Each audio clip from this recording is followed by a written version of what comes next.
This is a prediction video. I am not always right. You are free to disagree with me. Please leave your comments below, but I just really urge you to understand the difference or the impact healer DPS has in high-end mythic raiding. Healer DPS is very, very, very important. And when you're farming or when you're doing farm content, this kind of disappears. If you're doing lower end content, this doesn't really matter. But for the top end guilds, doing DPS as a healer is really, really important.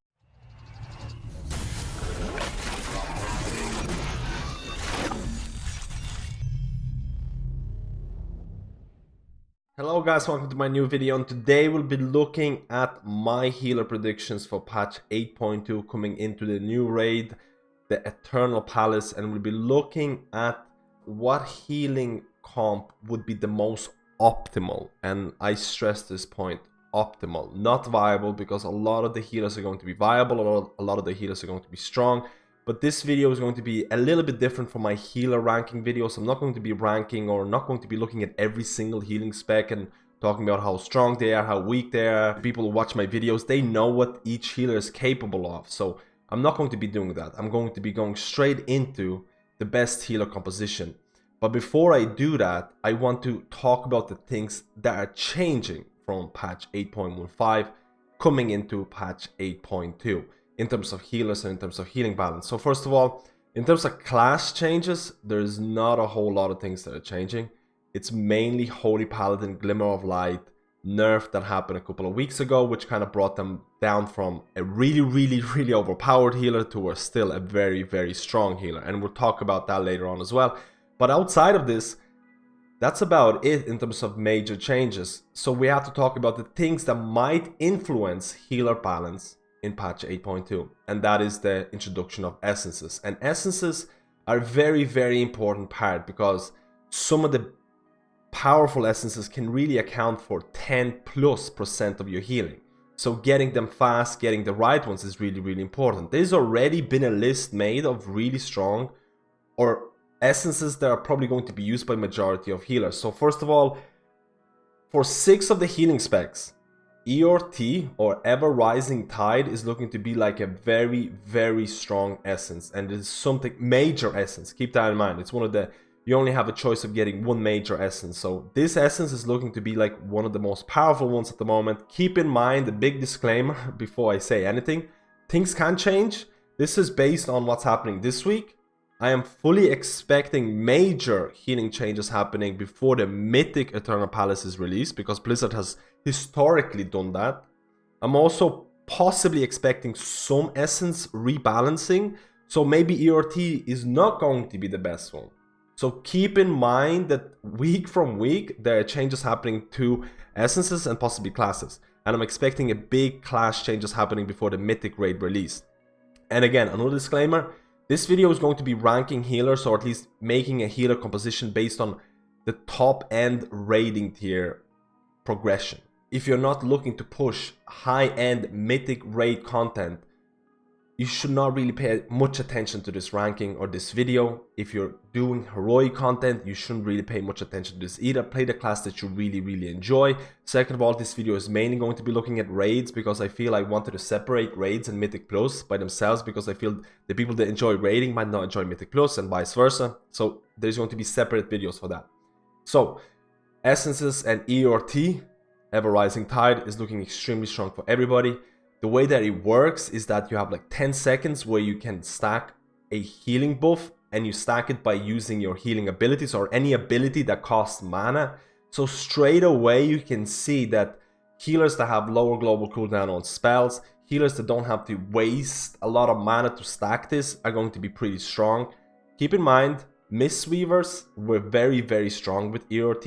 I tested them 2 weeks ago, and I was able to stack like 13 stacks by just using Soothing Mist, because Soothing Mist only has a 1 second global cooldown. It doesn't cost a lot of mana. So I was looking at this and I was already seeing that Mistweavers might have an additional benefit from this essence, and they might, you know, be climbing the ranking ladder. But this week, Blizzard has completely gutted Soothing Mist in terms of the way it stacks with ERT. Last week I was able to get 13, 14 stacks. This week I'm able to get 6 or 5 stacks. So you can see that Blizzard already saw this happening. So all the sudden ERT or Mistweavers are not really getting an additional benefit out of it. It's still extremely strong for them, but not above everybody else. So you can see that the way to stack this buff, certain classes are going to have an additional benefit. For example, Discipline Priest can use Smite, which costs 500 mana to stack this, extremely efficient. Resto Druids can use Rejuvenation, which costs around 2.1k mana. Again, it's pretty efficient, and Rejuvenation by default is a very strong healing ability for Resto Druids. Holy Priest can use Renew, which is 1.8k mana.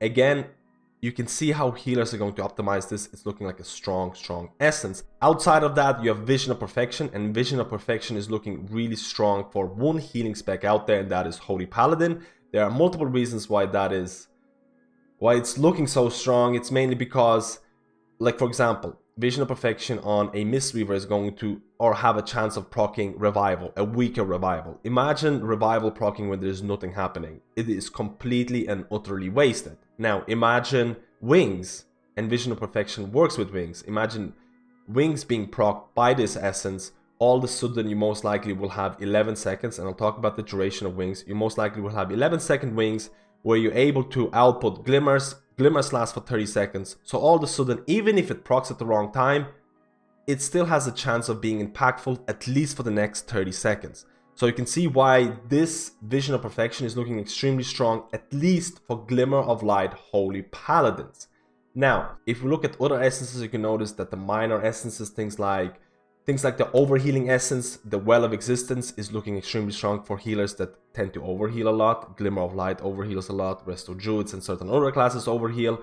The minor essence is looking pretty good. There's also a mana essence called the Memory of Lucid Dreams, which is also looking very strong for a lot of the healers. Maybe not Holy Paladins or Glimmer of Light Holy Paladins, because they don't tend to have that many mana issues or any mana issues. But you can basically see the essence list is emerging, and a lot of them are pretty good for majority of the healers. There is going to be variation where certain healer might pick a different major, a certain other spec is going to pick a different minor and things like that. Now, keep in mind, things can change. You can safely say that healer balance is not looking that different from 8.15. If you look at 8.15 BOD healing rankings, you can see that Glimmer of Light was really emerging. You can see Holy Paladins doing a lot of healing, being top of the charts and things like that. And I don't want this chart to be an indication of what healing balance is going to look like, because HPS is really not that impactful in progression high-end rating. So this is going to be my optimal, and I stress this word, optimal healing setup for raids in Eternal Palace, mainly in Mythic high-end tier rating. And it's going to look like the meme of the two Discipline Priests is going to be coming back. Discipline Priests are looking extremely strong, and a lot of people might not consider the factors that make Discipline Priest strong. First of all, Discipline works really well with ERT. You have the Smite spam, the way that they kind of prepare for damage, like, 10 seconds pre-atonements and things like that. It literally is made for them to some extent. Second of all, Discipline Priest damage is extremely impactful in high-end tier rating. A lot of people who are doing heroic, entry mythic level rating will not consider this, and you should not consider this if you're not pushing high-end tier. If you're looking to get those world top 100s or whatever, you'll be looking at ways of optimizing your DPS. You'll be looking at ways of passing or bypassing phases with extra DPS. So all of a sudden, not only Discipline Priest can provide a ton of healing, they can also provide a ton of DPS. They have good cooldowns, they have damage reduction cooldowns, they have Barrier, which is extremely strong. Absorb's looking to be pretty effective in the new raid as well. So all of a sudden, Discipline is probably going to be stacked. So that's why I say 2 Discipline Priests in the optimal setup. Now, another healer that I feel is going to be somewhat mandatory is going to be a Holy Paladin. Now, I mentioned one Holy Paladin in this setup, and there are clear reasons. Holy Paladin, Glimmer of Light, keep in mind, this is only Glimmer of Light Holy Paladin because that is the most optimal spec right now in the raids. And Holy Paladin has been the climber spec. In 8.15, they were getting better and better. People were optimizing, they were getting the Glimmers, they were getting Light Decrease, they were getting Breaking Dawns, they were getting all the better Azeroth traits, and all of a sudden, you can see Holy Paladin able to output a ton of healing with relatively no mana consumption, and they were able to provide DPS because you have to use Crusader Strike and things like that to actually heal or optimally heal. So Holy Paladin is looking extremely strong. Now, if Holy Paladin did not receive the Glimmer of Light nerf, the ranking might have been a little bit different here, or the raid composition might have been a little bit different. And people are still expecting Vision of Perfection nerfs, because right now, you're getting 11-second wing proc from Vision of Perfection, which should not be that long because it should scale on the base duration of wings. But at the moment, the base duration of wings is influenced by Sanctified Rat talent and influenced by a Retribution Azeroth trait called Light's Decree. So you can see that Blizzard, it's a clear bug, but Blizzard is taking their time with changing this. So I'm not 100% sure if Blizzard is going to be too late to nerf it. People might be outraged or whatever, but people are expecting that to change. Vision of Perfection is going to drop down. Whether it's still going to be the best one, I'm not sure, but keep your ear to the ground in terms of Holy Paladin, Vision of Perfection nerfs in terms of how long it's going to proc wings for. Keep that in mind. But that kind of includes the mandatory tier list of 2 discipline, 1 Holy Paladin, possibly 2 Holy Paladins. It depends on what kind of boss fight you're doing it. And then I kind of see these kind of support healers coming in. And Resto Shaman is going to be the best support healer in a lot of terms. Whether you're going to bring a Resto Shaman is going to be heavily dictated by the amount of cooldowns that you need. If you need a Battle Rest Totem, if you need Ancestral Protection Totem, and we saw how strong Resto Shamans can be on fights like Mythic Jaina, where you kind of brought 2 Resto Shamans so you could sacrifice your tanks. They could use this Ancestral Protection Totem without using a Battle Res. It does not take up a Battle Res slot. All of a sudden Resto Shamans are really strong. It's not that they're bad healers. They can still do very good healing. It's because they're capable of adding these additional cooldowns on top of the fact that they can stack 3 Igneous potential traits.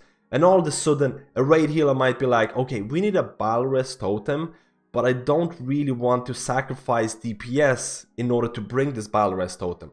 Let's bring a Resto Shaman with 3 Igneous traits. They're going to be Flame Shocking, Lava Bursting for a ton of DPS, and they're going to use this Battle Rest Totem, maybe Spirit Link, maybe Healing Tide when needed. That's why you see these logs and you see Resto Shamans doing very little healing, because at the top end content, most of Resto Shamans are DPSing and only healing when needed. Their healing is pretty good, but because they're capable of doing this, they're kind of forced into this slot at a high-end rating.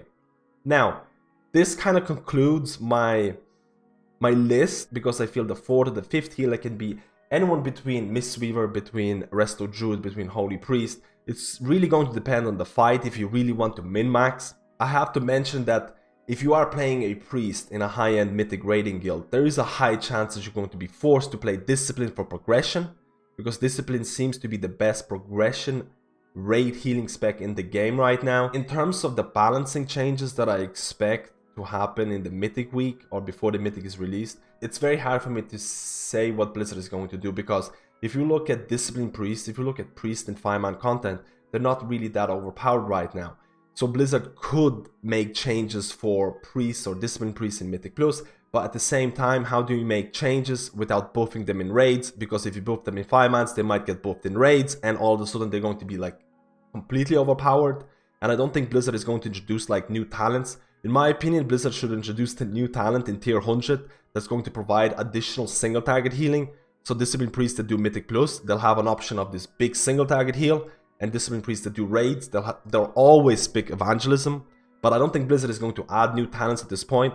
The same exact thing can be said about Resto Druids. Resto Druids can be considered overpowered in Mythic Plus, but they're not really overpowered in raid scenarios. So you nerf Resto Druids in 5-mans, and that might trickle down to raids and might bring down Resto Druid viability in raids by a lot. So that's why Blizzard has a lot of issues with balancing Mythic Plus and raids. But this has been my overview of the best raid composition in raids. Keep in mind, this is mainly raids, this is mainly mythic content. If you are not looking to push really high-end content right now, I'm not even talking about entry-level mythic guilds, I'm talking probably about top 100 guilds in the world right now. They're probably going to be using a similar healing setup unless things change.